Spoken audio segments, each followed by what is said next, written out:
The MLB Gambling Podcast on the Sports Gambling Podcast Network is brought to you by Underdog Fantasy. Get up to $1K in deposit match with Underdog Fantasy with the promo code MLB SGPN.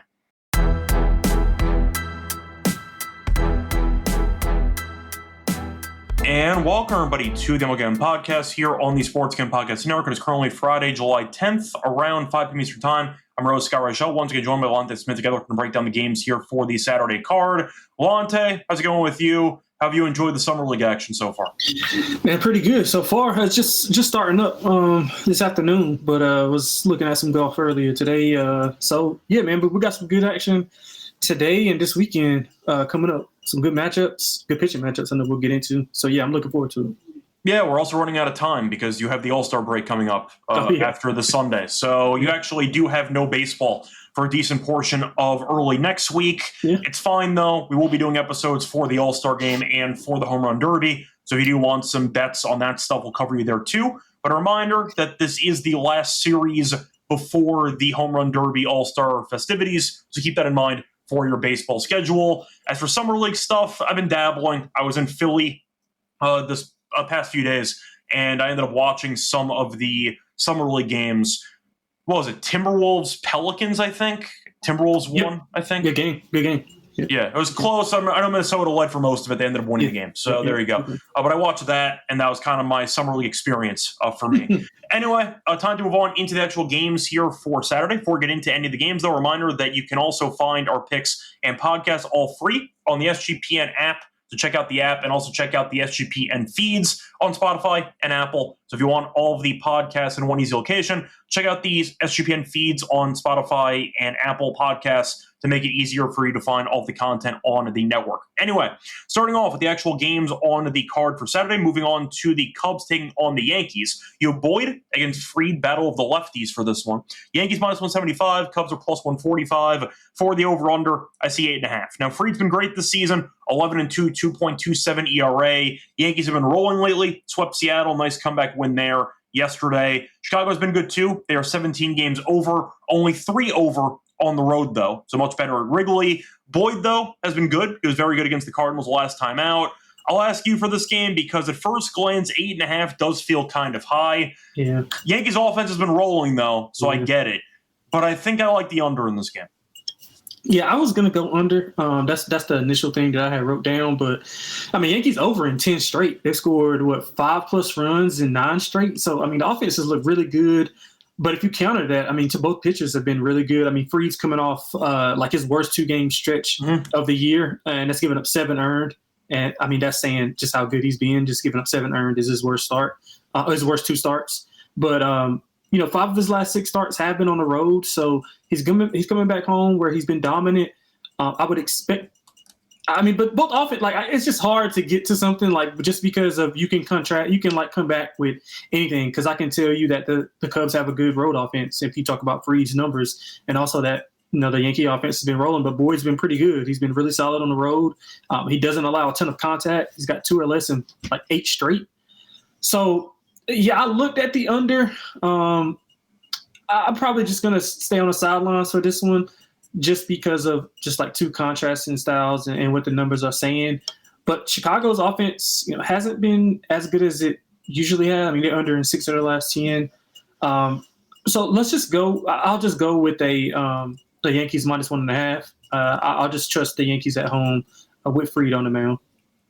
Yeah, I did think I mentioned this when I did the solo show last night. The Cubs are being priced so disrespectfully in the series that I just have a hard time backing the Yankees. Yeah. It was like minus 190 today with Rodon, and I'm like, all right, that's just insane. And now Fried, I understand a bit more, but Boyd's good too. So the Yankees, I feel like I've been priced out of considering them. You mentioned the run line. I think it's Cubs or pass for me. I'm probably not going to bet this, but 170-something does feel pretty egregious against a good Cubs team, and everyone knows this team is the best team in their division. So I'll go Cubs for value. I'm not going to bet the side. Yeah, me either. I'm not betting anything. Laying 170 and change does feel pretty disrespectful to Chicago. That's kind of how I feel for the actual lines. Moving on to the next game, Mariners taking on the Tigers. You have Kirby against Mize. Mize was named an all-star, actually, earlier today as a replacement, so good for him. For the money line, though, you have the Tigers minus 25. The Mariners are plus 105. For the over-under in this game, I see 8. Now, Seattle got swept by the Yankees. Somehow blew the game yesterday. Either way, Seattle's been falling apart. They are doing their classic Mariners thing, which is a hot start, falling apart in the summer, and then missing the playoffs. Am I missing anything there, Lonte, or does that sound about right? No, that sounds about right. Yeah. So that's where they're headed right now. Shout out to Raleigh MVP not tagging Volpe on the front. Yeah, that was great. It was a hell of a slide. But either way, the Tigers the better team. Kirby's been better recently. We know his upside is very high. He's battled injuries all year. Mize is good, though, and it's a cheap price. I'll fade the Mariners, who are 1 under on the road, at a pretty favorable price of minus 125. Yeah. AL team at an affordable price with an all-star on the mound. Good enough for me. Give me Detroit. Yeah, I like Detroit as well. I also like the under 8. If you can still find the 8. I see some 7.5s popping up as well, but 8 should be available mostly. And I mean, they're at home. They play way better at home. Mize is coming off of 7 scoreless. He's had 2 or less in 6 straight. He's been elite at home. I mean, no more than 2 earned allowed all year. You contrast that to what you were talking about with Seattle. I mean, they allowed 25 runs in that series versus the Yankees. I do like Kirby. 1 or less in 3 straight. He's looked like a lot better, like you mentioned, but he is a bit up and down on the road. Detroit winners in 7 of 10. I think we can see like a 4-1, 3-1 type of game here. So I like Detroit and I like Mize. Yep, I agree with you there. Moving on to the next game, you have the Pirates taking on the Twins. We don't have a line on this one because we don't know who's pitching. For Minnesota. Does it matter? Probably not, but we don't know. So you have Burrows pitching for Pittsburgh. He's actually been pretty good this season. 3.63 ERA. On the road, 2.81. Very good the last couple outings. Last 2 starts that he made, 9 of the 30 innings pitched, 1 total run allowed. No lines in this one. Pittsburgh can't hit, though. Burrows might go decently. I guess under, but we have no line, so really not going to spend too much time breaking it down. Yeah, under would be my initial bet if I had to make it. Just got to see the line though. Yep. Once again, no lines. Going to move on to the next game. Braves taking on the Cardinals. For this one, I believe they have no lines in this either. You have Fetty pitching for St. Louis, and that's it. We don't know who's pitching for Atlanta. This team stinks on the road. 16-30. Cardinals, of course, 28-18 at Busch Stadium. So Fetty, I'm not a fan of. It's documented, but I don't trust the Braves either. So I'm just stuck at this point. I guess Cardinals, but I don't know the line. So not too much time on it. Yeah, depending on what it is, I would hope to get Atlanta as a dog here because I would bet them, and I would also bet the over. Fetty's 17 earned in his last 3, 20 hits, 2 Ks in that span, so allowing a lot of contact. I don't really trust Atlanta a ton, but against Fetty, I think they'll be fine. So if they're a plus price, I'll definitely be on Atlanta. But I mean, I don't really. Obviously, we don't know the number, but it is price dependent, of course. Definitely. Atlanta was playing the late game in extras against the A's. I forgot about it, and I found out they lost.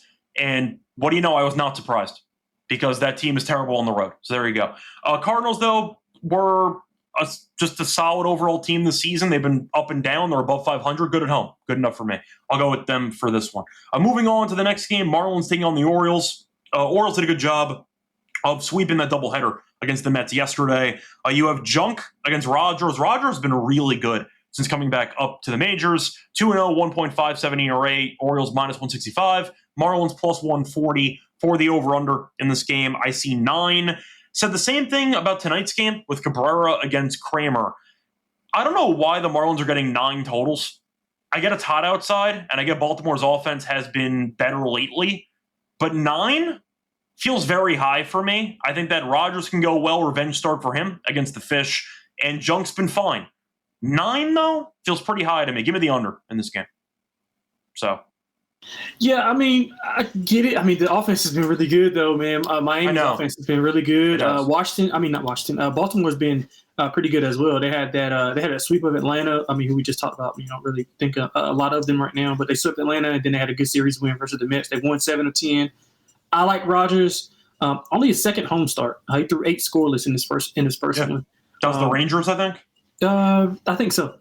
Junk is coming off 6 scoreless, so I mean, both of these pitchers have been really good form. Just I like the under. I just think 9's a high total, and one of these offenses can no-show the entire game. Yeah, that's true. I'm going to take a shot with Miami on the road here, just because of their offense has been so fluid. I know they're 500 in the last 10, but I still think they can be competitive here. I might even look at like a reverse run line just to get some value, but I think this is a high variance game. Either the Orioles win by like 3+ runs or the Marlins win by 3+ runs. So I'm going to take a shot with the Marlins at a small – what was it, like 130 you said? For Baltimore? Yeah. They're 165. No, for Miami. Miami was around plus 135. I see a 142 on FanDuel. Yeah, okay, that's cool. Yeah, I'll take a shot at that. Yep, there you go. Moving on to the next game, Dodgers taking on the Giants. For this one, you have Ohtani pitching, whatever that means. It's about an inning or two. You have Rout pitching for the Giants. Dodgers, though, are in free fall, still on a big losing streak. I think they've lost 6 in a row. They're 150 in this one. Giants plus 125. Giants been good at home, 27-18. For the over-under in this game, I do see being set at 8 for this one. Raup has been, serviceable so far this season. 3.39 ERA, 1.85 ERA at home. Goes no length, but he's given up 3 earned runs in his last 4 starts combined. And the Dodgers right now can't hit. Ohtani as a starter means nothing. He's going 2 innings probably. But I think for this game, as Giants or pass, plus 125 is a good price for me. The Dodgers, once again, with their current form, I can't really back. I don't mind maybe the Dodgers team total under. You'll back a Raup in the bullpen. I'll avoid Ohtani and whatever they do because I don't trust the Giants offense that much either. But give me a low-scoring game, a classic Giants-Dodgers game in San Francisco. Give me the under and give me the Giants. Yeah, I don't disagree with the under. I'm going to look at the Giants' first 5 and full game. I'll probably put a unit on the first 5 and then like a half unit on the full game just because I don't trust the offense like you said. The Dodgers – yeah, they're in free for all right now. They took 2 of 3 last month at home versus San Francisco, so maybe a little bit of revenge here for the Giants. I mean, Ohtani, like you said, it's not mean a ton. I mean, he's kind of ramping up. He's upped his pitch count and innings in his last 2 starts, so he's kind of getting a little bit better there. But obviously, he's just basically like a opener, so to speak. But Raup has been pretty good. I mean, the 2 things that I worry about, he pitches the contact and he has some walk issues. And I know the Dodgers offense has been struggling a little bit, but that's against Milwaukee's arms who have been really good. So I don't really take it too big. I don't put too much stock in that, but I do think the Dodgers can get to him if he doesn't go extremely well. He has been okay as of late, 2 or less in 4 straight, a lot better at home. He did allow 6 earned in 4 innings in the against the Dodgers in his June start. So that's kind of put me off a little bit. But I do like San Francisco in the first 5. I think Raup maybe can go find the first, 2 spots. I mean, 2 rounds through the order. So I'm going to take Raup plus money on the first 5. Yep. I think that for the sake of value, I just can't back the Dodgers at this point. If you've lost 6 in a row, I don't care who you are. Unless you're playing the Rockies, I'll reconsider. But against an actual team, I can't lay 150 with an opener as your starting pitcher. Moving on to the next game, you have the Rockies, speaking of, taking on the Reds for this one. Rockies had a day off after getting blasted 3 games in a row by the Red Sox in Fenway. I had Boston every game, so I appreciated it. But the Rockies are 11-36 on the road. Reds are 26-21 at home. You have Blaylock against Singer. For the actual lines in this one, I do see the Reds currently not listed for this game because I'm sure Blaylock, being the pitcher, is probably not confirmed yet, but that's what they have on ESPN. So I don't have lines on this. It's either going to be Reds minus 1.5 or pass, or Rockies, I guess, plus 1.5. But yeah, give me the Reds. I don't need an excuse to fade the Rockies, but a reasonable price is all I need to hear. Good enough for me. I made a lot of money fading them against the Red Sox in every game, and they lost all those games by about 6+ runs. So give me the Reds minus 1.5. Yeah, I like the Reds minus 1.5. I like the team total over as well. I mean, we saw Blaylock, he had one of the worst starts I've seen in a while. His ERA is at 11, so he's really bad. At the one versus San Diego, I think he had 12. He had 12 earned on 12 hits. Yeah, the Burns one was probably worse against Boston because he didn't even go an inning. That's probably a worse one. But that's fair. Wait, who was the one? What was it? It was Fod. Fod had 0 outs against the Nationals. I'm gonna say it was Fod. I think Fod gave up like 8 earned against Washington, and he didn't get an out. And it was like, all right, get out of here. That's the worst start you can possibly have. So Fod has the worst start of the season. Yeah, this guy's not too far behind. Yeah. But yeah, it would be Reds -1.5. Reds team total over. Reds have been pretty good offensively. Doing the last 2 games against the Marlins comfortably. So yeah, still not as consistent as you want to see. But I mean, against the Rockies, I mean, hey, I think we could take SGPN. We can go up there, maybe give the Rockies a battle. Yeah, I do think at the end of the day, though, the Reds are a team that's very streaky, as you said. You try to pick when they're going to go back on a good run. Right. The last 2 games against Miami, they won handily. Good enough for me. I'll back them in this spot. Before we get into the remainder of the card for Saturday, reminder, they can find all the actual, I'd say, fun football sweats available at Circa Millions and Circa Survivor, because Circa is hosting their football contest, $200 million in guaranteed prizes. There's no rake. So if you want to do it and the entries go above the guarantee, all the extra money will be added to the prize pool. Circa Million, pick 5 teams ATS each week, or go for the Ultimate Sweat in Circa Survivor. There's even a Circa Grandissimo, a 100K Circa Survivor contest. You must register in person at Circa Sportsbook in Nevada. And you can sign up in Vegas to play from anywhere with the help of SGPN's official proxy. Go to footballcontest.com. Use code SGP, $50 off your proxy fees. We're also brought to you by MyBookie, because they're available at locations. Use crypto for fast payouts. And a reminder, you can always use it for different sports: baseball, WNBA, golf. You have tennis, of course, and football futures. And a reminder, you can also use it on locations. When you do sign up for your new account, though, use the code SGPN to get a special 100% match up to 1K. Terms and conditions apply. Book the G promo code SGPN. Welcome back, everyone, to the MLB Gambling Podcast. Finished going through the first couple games on the card for Saturday. Time to keep rolling with the next game. Moving on to the Rays taking on the Red Sox. The Red Sox have been winning a bunch recently. Great form, and they were able to come back and beat the Rays in the opener in the series yesterday. Baz is against Crochet. Red Sox -185. The Rays are +155. The over-under in this game is set at around 8 flat. Now, Crochet's been, of course, very good this season. He's an all-star. Baz has been fine, 8-4, 4.34 ERA. Crochet, I think, should go pretty well in this one. Baz, I'm not sure about, because Boston's offense has been red hot lately. I'll ask you, because Baz has been a lot better on the road than at home this season, 3.1 ERA. What do you like in this game? Because I don't see many bettable numbers for me. 8 feels about right. I don't really want to touch it. I can understand why Boston's -185. Do I want to bet that? Not really. So I'm kind of just stuck for this one. What do you like in this one? Yeah, I like Tampa and over. I mean, I think Boston is a little high here. I mean, I know they've been hitting the ball really well, scoring the ball really well, but if you just look at the quality of competition, you will see why. I mean, they've won 9 of 10, double-digit runs scored in 4 of the last 7. They did take 2 of 3 last month versus Tampa. But all 3 of those games were fairly competitive. Crochet's his hit rate, he's been good, but his hit rate's been really high over the last 2. I think 16 hits over his last 2. He's solid at home. He's going to go a lot of innings.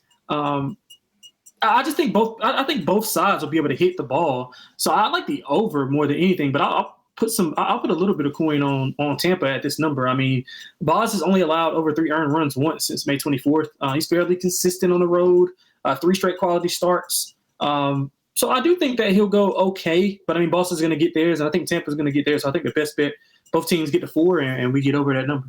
Yeah, I think my pivot, because I agree with you about Crochet, the hits have been concerning. Maybe a Tampa team total over. Should be a low number. I'll avoid the Red Sox offense, which has been insane lately, and I'll avoid Baz against this great offense. And instead, I'll just only focus on Crochet getting a little bit dinged up against the Rays in this one instead. Don't mind the Rays team total potentially as a pivot for this one. Moving on to the Guardians taking on the White Sox. For this one, you're looking at the matchup between Bivey and Burke. For the actual lines for this matchup, I do see Cleveland, of course, being favored, -145. See the White Sox at around +130. For the over-under, I do see it being set at 8.5. Now, Bivey this season has had a pretty interesting season because he's been up and down. 4-9, 4.35 ERA. Really bad on the road, 5.58 ERA. Bad lately. He has allowed at least 4 earned in 3 of his last 4 starts. As for the opposing pitcher here, Burke has been similar story, 4.4 ERA, 4-8 record, better at home. He has been better recently, was not good against Toronto in his last start, 5 innings, 6 runs, but 3 starts before that, he allowed 2 earned runs combined. So he had a bit of a flare-up last start, but he was better overall. The issue is Cleveland against this team should be bigger than -145, even if Bivey's been struggling. Do I trust the White Sox offense? Not really. Do I trust Cleveland's offense? Not really. So I guess I'm on the under in this game. 8.5 on principle. You hope one team no-shows the game. I know Bibey's not been great recently. Maybe the White Sox is what he needs to get back in the swing of things to get back in order. 8.5, though. I feel like I like the under in every game of this series. I like game one of the doubleheader today. That got there. Give me the under again at 8.5. Yeah, I agree with you on the under, but I disagree on. Well, I mean, I don't think you were strong on Cleveland, but I like. I'm not strong on Cleveland at all, but I feel like they're accounting for the recent struggles of Bibey, because Cleveland with Bibey you'd expect to be minus 160, minus 170, and it's 140. So I understand if you want to go for the White Sox, but it felt like it was being priced in a bit too much. I need a bit more meat on the bone for the White Sox. Yeah, and that's completely fair. And I mean, Bibey's 5.36 ERA last 8 starts. He is way better at home. 4+ earned runs and 3 straight road starts. Cleveland, really impressive versus Houston. They got me really good against Houston, but I don't really trust them as a whole. Burke is coming off being shelled by Toronto, who we'll talk about later on. They've been shelling everybody. But prior to that, I mean, 2 combined runs in the 3 previous starts. It was against the Dodgers, the Arizona Cardinals, and St. Louis. 3 respectable offenses. Did you mean the St. Louis Cardinals? The Arizona Diamondbacks. St. Louis. He played at St. Louis. He played the Cardinals and the Arizona Diamondbacks. So I was making sure we had the order right. Okay, cool. Yeah. So, so he's been fine. He's been excellent at home prior to the 6 given up by Toronto. So I'm gonna take a shot with the White Sox. I think I feel like I bet the White Sox every damn time we have a show here. But yeah, I'm gonna take them again. At the plus price, I do agree. It probably should be closer to like the White Sox should be like plus 150-ish. That's kind of my point. It's for that price. I get what you're saying. I get what you're saying. I'm still gonna take a shot with them to win the game, especially on the first 5. Yeah, the way I look at it is if the White Sox can only win low-scoring games, just give me the under instead, and I'll just go from there. So I'll go with the under in that one. I'm moving on to the Mets taking on the Royals. For this one, you have Montes against Lorenzen. 2 pitchers who have really not been good this season. Mets minus 125, Royals are plus 105. The over-under is set at 9.5. Now, this is a high total I actually understand. Kansas City can't hit, but I get why the line is so high. For Montes, he has been underwhelming because he's not very good. Simply put, ERA on the road, 13.5. Only 1 road start, but even in the win against the Yankees, he was not very good. 5 2/3, 4 runs allowed. He's allowed 10 earned in his last 2 starts combined with 4 home runs. Lorenzen, though, has also not been very good. A 4.61 ERA, 5-8 record. Last couple of starts, though, I will point out he has been kind of up and down. He was great against the Diamondbacks last time out, 7 innings, 2 hits, no runs. Before that, though, 3 earned, 4 earned, 2 earned, 3 earned. Pretty on brand for Lorenzen. So for this one, I guess I'm flipping a coin and taking Kansas City because I really don't want to lay it with the Mets based on their current form and with Montes pitching. But I can't stand Kansas City. This team is awful. Maybe if you want to go for like both teams to score 3+ runs or 4+ runs, you go for a combo play. Basically a team total parlay with these 2 teams, and you end up getting a 4-4 game or something, and you win. I don't mind that approach. But for the game itself, no chance I bet this. Give me the Royals on a coin flip. Yeah, I love the Royals in this spot. I mean, Royals been pretty good as of lately, man. It was 7 of 10. I think it's a mild WTF wrong team favorite.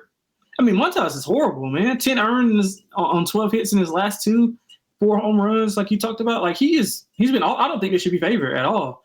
Kansas City's offenses look a lot better. Lorenz is coming off an impressive outing versus Seattle. I mean, I know we talked about Seattle being down a little bit, but he threw 7 scoreless. That was pretty damn good. He hasn't been as good at home, but I just think it's the wrong team favorite. You mentioned the form that the Mets have been in. If you add that to Montes being not that good, I think the Royals are the side here. So I love the Royals in this spot. Yeah, I'm not as confident because they're a bad offense, but I'm not laying with Montes pitching. They're just not going to happen, especially with how the Mets have played for the last month. I just can't bother. Moving on to the Nationals, taking on the Brewers. For this one, you have a pretty underwhelming debut for Ogasawara, who got killed in his first outing, against Woodruff, who was very good against Miami as he pitched on Sunday. For Ogasawara, he was once again quite bad. 2 2/3, 7 hits, 4 earned against the Red Sox. Then again, Boston was on the verge of becoming the 27 Yankees, and they decided to mash against everybody. So he got the initial, I'd say, blowback from that. We'll see how he does the second time around. For the actual lines for this game, I see Milwaukee minus 250. For the over-under, I see 8.5.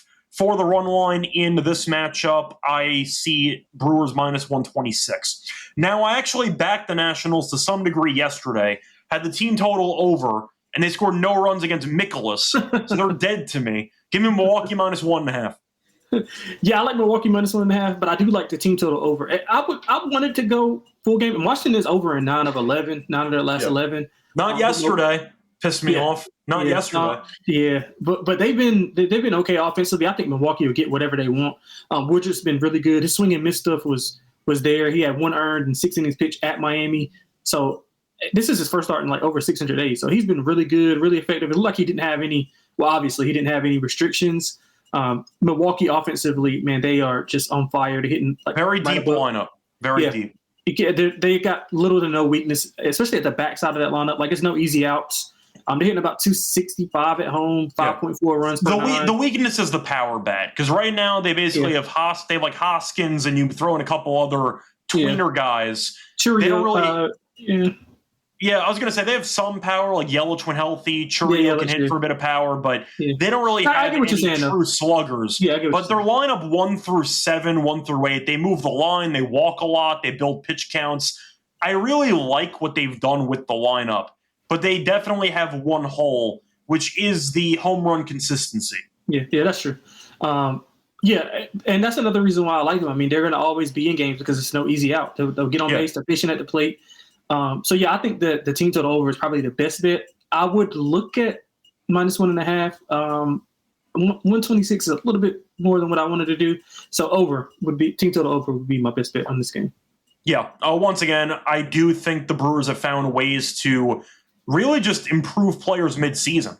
Collins has turned into a serious guy. I took his hit on the prop show that got there. Durbin's been very good. He was struggling out of the gates. They kind of turned his season around. A lot of guys that they've turned into legitimate hitters, and I respect what Milwaukee's done with development. Is there anybody they can go get, like a slugger they can go get that's on the market? I need to think of bad teams that would be willing. Yeah, I'm trying to think of one. Because Milwaukee's not the type of team to chase for these type of batters. It'd have to be somebody on a pretty affordable deal that could be used even in a spot start situation. I'll ask you, though, in terms of a weakness, what position do you think would be their weakness? Yeah, that's a good question as well. That's a good question.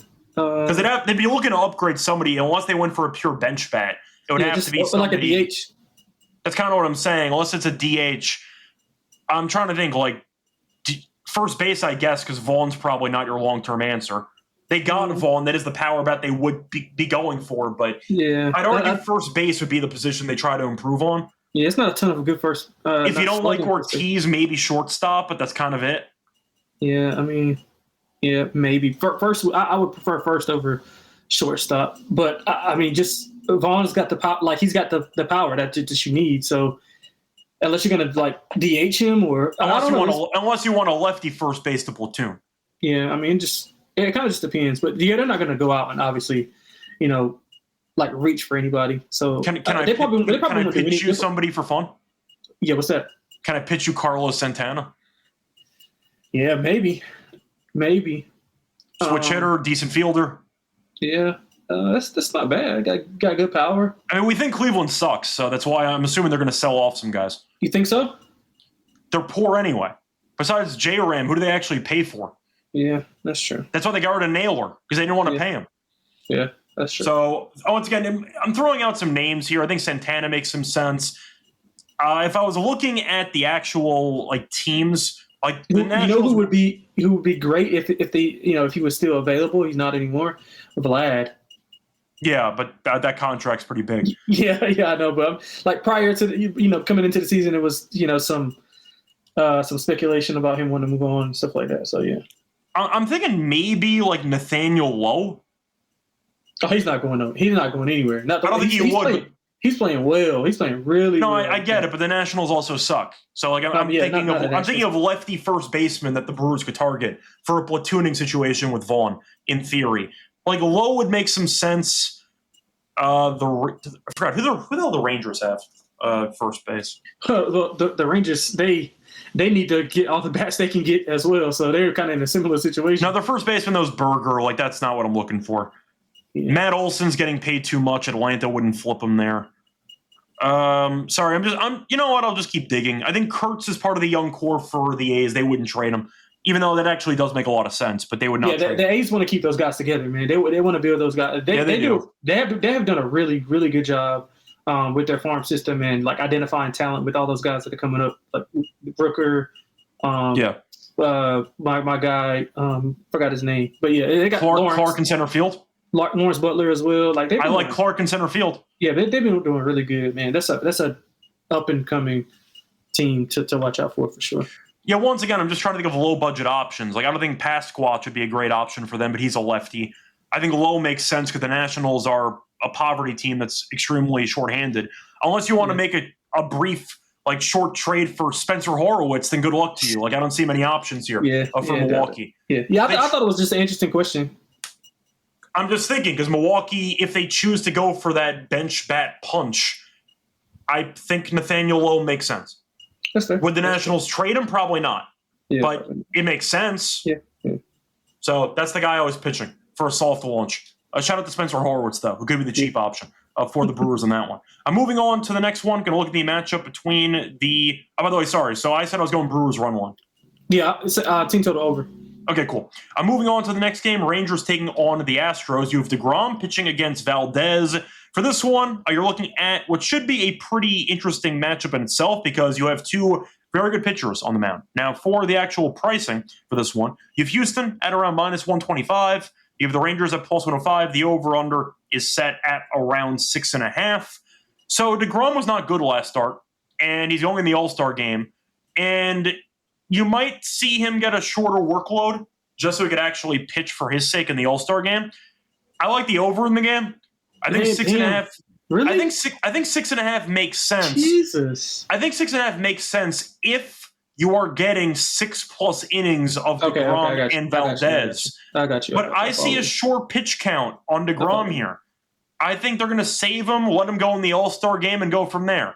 So I don't see a lot of DeGrom in this matchup. I see him being pulled at 4 or 5 innings, and I think 6.5 is too low. I'll go Houston, though, for the sake of the DeGrom being pulled early argument. Yeah, I'm gonna. So I love the under, but I did too with DeGrom being at full strength, but I doubt he's going to. Yeah, I didn't think about what you just said. But Valdez has been damn good as well. 8-0 his last 10 starts, is dominant at home. I would probably just take a really like fun way to bet it and go like no score through 5. You can bet for either side. You can just bet 0-0, and I think it'll pay a nice plus price. So that's the way I'm going to go with it. Now that you talked me off of that, I didn't take into consideration. You can still take it. I just think but I kind of can see what you were doing with that, and I didn't think about it like that. So I'm going to go for I'll go first 5 under. Let's go first 5 under, and I think Houston at home is a good bet at the price they are right now. I mean, I think that's a little bit short. I get the respect for DeGrom, but if, like you said, it is a short leash, then I think Houston will be the beneficiary of that for obvious reasons. Yeah, I mentioned this on the prop show this morning involving Skeens. Because Skeens, I wanted his outs under potentially because I thought that he might be starting the All-Star game and they might be giving him a short leash because he's been going 5 innings the last 2 outings. And his outs are at 15.5. So they already are aware that some of these aces might be getting a shorter leash because they might be pitching during the All-Star game. So I'll follow that approach for DeGrom as well. Give me DeGrom under on his outs, and I don't mind potentially going with the over in the game. What I think might be a risky play, but 6.5 does feel kind of low. Moving on to the Phillies taking on the Padres. For this one, you have Wheeler against Darvish. For the Phillies, minus 155. The Padres are plus 130 for the over-under in this game. I see it being set at 7.5. Darvish showed up midseason, was not very good in his first outing, as he ended up going 3 2/3, 3 hits, 2 runs. Wheeler has been a damn machine. He will not win the Cy Young, but he's been really, really good. Give me Philly. I got nothing else to add. Give me Wheeler against the guy who's barely pitched. Yeah, I like Philly as well. I thought it was a little bit short. I like the under as well. I mean, I could read off Wheeler's numbers, but I mean, we all know him. They're just he's just been so dominant. Yeah, he threw 8 scoreless versus San Diego late June. So like, I don't really trust San Diego. Phillies actually won 8 of the last 10 versus San Diego. They won 2 of 3 last week's series. I like how they're playing. Don't like how San Diego's playing. don't really trust Darvish. I mean, 3 walks and hit a batter in his debut, so not really sure. You don't know really what to expect. So I'll take the for sure thing, which is Wheeler being dominant, road or at home. I would look at San Diego team total under as well. Yeah, I don't mind that. I think Wheeler shoves, so I got nothing else to add for this one. Moving on to the Diamondbacks taking on the Angels, 2 teams that are pretty similar. You have Gallen against Kikuchi. All-star Kikuchi with a 3-6 record. Shout out to him. For the actual money lines, -110 on both sides. Gallen has been a mess this season, 5.15 ERA, but you know what? He was damn good last start. 6 innings, 1 run, 0 earned, 9 strikeouts. Last 2 starts, 13 innings, 1 earned run, 19 strikeouts. So he might have found something. We'll see. It's about damn time, but better late than never.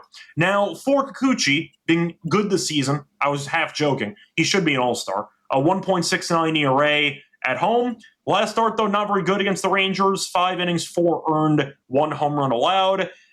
I'll go with the Diamondbacks, actually. I think that you could argue both these pitchers are similar based on form right now over the last couple of outings.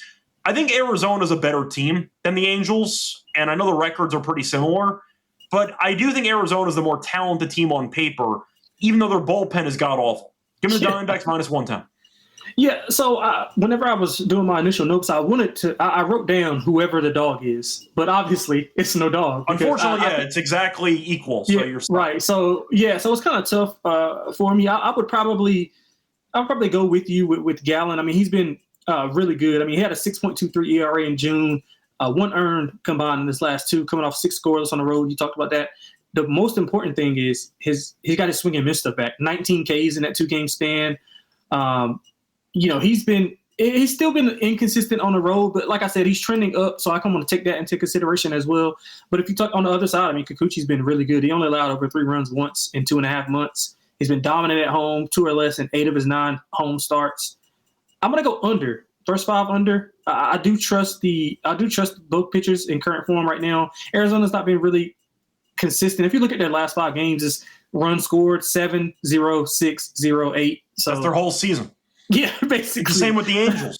Yeah, basically. Except for you would expect that from the Angels and not from the Diamondbacks, because the Diamondbacks are I wouldn't say extremely, but they're more talented. I think they're the same team. Just Arizona is more talented, but they're the same team. Yeah, no, I agree with that. Yeah, but just like if you I agree. I agree with that. Yeah. So I'm gonna take the first 5 under, just banking on both pitchers to be good. Yeah. There you go. Moving on to the last game, Blue Jays taking on the A's. You have Gausman against Lopez. Lopez I actually like a lot. I think he's a very good young pitcher. Yeah. He's not going to be on the A's for that much longer because they're going to have to pay him at some point. But either way, maybe he'll be in pinstripes someday. Anyway, for Gausman, 6-6, 4.13 ERA. Toronto -55. The A's are +130. And for the over-under in this game, I see 10 or 10.5. Now, Gausman, we know every year tends to be quite underwhelming on the road. This year, not so much. He's actually been better on the road than at home. A 3.98 ERA. Last 3 starts, 4 earned runs combined. He's been quite good. Now, Lopez, I like a 4.26 ERA. Solid lefty. Been good at home, 3.62 ERA. Last 2 starts, though, quite bad. 7 earned runs in 7 2/3. Before that, though, he was incredible. I might go with the bold under in this matchup. Maybe the first 5 under, but I actually think Lopez is pretty good, from what I've seen at least, and Gausman's better on the road. So it's going to sound dangerous because this is definitely a hitter's-friendly park, and I get why the total's at 10 or 10.5. First 5 under, though, of maybe like 6, it feels kind of high to me. I don't mind a first 5 under. Yeah, I'm gonna leave that alone for you, but I like the team total over for Toronto. I do like Lopez. He does have length issues, like it just kind of fluctuated, but he's been decent. I like him a lot, but I mean, just Toronto current form, I can't go against them. Price-wise, it's about where I would make it. But I like the team total over for the first 5 and the full game. I mean, they've scored, 8+ runs in each game in the earlier series. They scored 5+ in 6 of the last 10. They're hitting around 280, 6.7 runs per 9. They're hitting over 300 versus righties in the last 10. So, I mean, all of that just adds up to a vicious team total. I think Blue Jays might can sniff double digits here. So I'm going to probably play some alt stuff with the Blue Jays. So I'm all in on their team total over. Yeah. Once again, agree, disagree. I'm not going to bet this game. I have no interest. But there you go. Anyway, that's going to wrap it up for the actual games on the card for Saturday. Time to move on into the lock and dog picks. For that, the reminder brought to you by Rock Fantasy because it's doing best ball, which is Best Ball Mania, happening all summer long. Giving away $15 million in prizes, putting $2 million first place. No waiver wire, no arguments about trades. Best ball is the best way to play fantasy football. They also have great pick'em options. If you want to create some entries, sign up with the promo code MLB SGPN to get a special pick and different times that offer up to $1K in bonus cash on fantasy promo code MLB SGPN. We're also brought to you by Rhythm because they have a game-changing feature called Power Trends, the best of the house models and what they have to offer. A reminder that you can use it with their great overall tracked record. It's been really good. MLB Power Trends are at a win rate of 63%, ROI of 4.5% in their past 400 bets. WNBA, though, has been even better. 35-20 since launch, a 63+% win rate, and a 20.7% ROI. And a reminder, you can try it for free for a week by using the 7-day free trial for sportsgamblingpodcast.com/rhythm to get your 7-day free trial. Sportsgamblingpodcast.com/rhythm to get your 7-day free trial. Welcome back, everyone, to the MLB Gambling Podcast. Finished going through all the games on the card for Saturday. Time to move on into the lock and dog picks. Lonte, let you go first. What's going to be your lock and dog for the Saturday games? Yeah, so I wanted to lock up the Toronto team total over because I love it that much, but I don't have any lines on it. So I can check. There might be a line out, so just check it out. If so, I can pivot to something else if so. Yeah, I know, but it'll take a second to pull up. So let me just look at this quickly. Okay, so for tomorrow, team total. No, it's not posted yet. Yeah, it's all good. So I'll take Detroit. I think a game we both like that we think is a little bit underpriced. With Detroit being so good at home, they've been really good lately. Miles has been really good. He's coming off that All-Star nod. He's been really good at home. I think it's a low-scoring game. I don't really trust the Seattle after what they've been going through. I mean, Kirby's fine, but I do think Detroit will be able to play well at home. So minus 125-ish is what I would look at for Detroit as a lock. Dog, I'm going to go to something where we talked about, I think, my own team's favorite. I'm going to take Kansas City at home. I mean, I just think you just got to fade Montas. If you want to go first five, I'm okay with that as well. But I do think Kansas City will get it done at home. You can find plus 108. It's a little bit smaller, but I think that's the right side. I think they'll end up going off the favorite by tomorrow. Yeah, so for my lock, I think I'm going to go back to the play I actually gave out for the Friday card. The total's still too high to me. Give me the under 9 in that Marlins and Orioles game. Rodgers has been very good. Junk's been pretty good. I don't trust either offense consistently. I think 9's too high. Give me the under for my lock on the show. Sorry for the rinse and repeat, but I do think it's a pretty high number for these offenses. I'll take that into consideration for the under. For the dog, give me the – actually, wait a second. I thought they were plus money for a second. I was going to do Milwaukee minus 1.5, but I forgot they're minus 126 on the run line. Thought they were plus money for a second for some reason.